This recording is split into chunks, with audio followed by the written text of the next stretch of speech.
موسی ندی میں موجودہ قبضہ جات کی برخاستگی کے لیے احکامات غریب خاندانوں کو ڈبل بیڈ روم فلیٹس کی فراہمی کے بعد ہی انہیں منتقل کر دیا جائے گا۔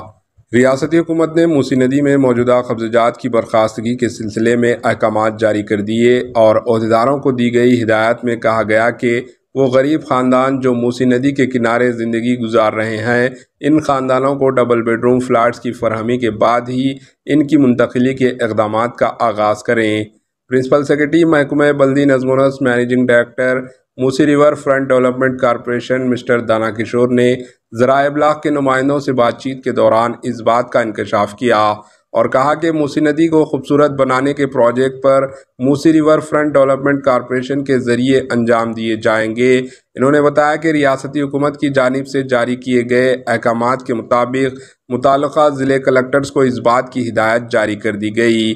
وہ متاثرین کی نشاندہی کرتے ہوئے انہیں ڈبل بیڈ روم فلیٹس کی حوالگی کے اقدامات کا آغاز کریں۔ انہوں نے بتایا کہ حکومت کی جانب سے کرائے گئے سروے میں 6000 انفرادی قبضہ جات کی نشاندہی کی گئی، جبکہ 15000 مکینوں کو نشاندہی کی جا چکی ہے جنہیں موسی کے کنارے سے منتقل کرنے کے اقدامات کیے جائے۔ دانا کشور نے بتایا کہ حکومت کے محکمہ ٹرانسپورٹ، محکمہ عمارت و شعور کی جانب سے GORT نمبر 754 جاری کرتے ہوئے موسی ندی کے کنارے پر آباد مکینوں کو انسانی ہمدردی کی بنیادوں پر 15000 ڈبل بیڈ روم مکانات کی فراہمی کے اقدامات کی ہدایت دی ہے۔ دانا کشور نے بتایا کہ قانون حق حصول ارضیات کے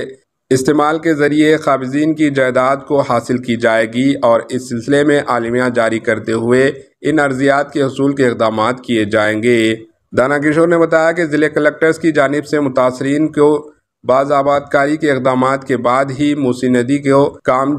یقینی بنایا گئے۔ ان مقامات کو مکمل طور پر حاصل کر لیا جائے گا اور ساتھ ہی موسی ندی کو خوبصورت بنانے کے پروجیکٹ پر عمل آوری کے اقدامات کا آغاز ہوگا۔ Bureau report AHN news.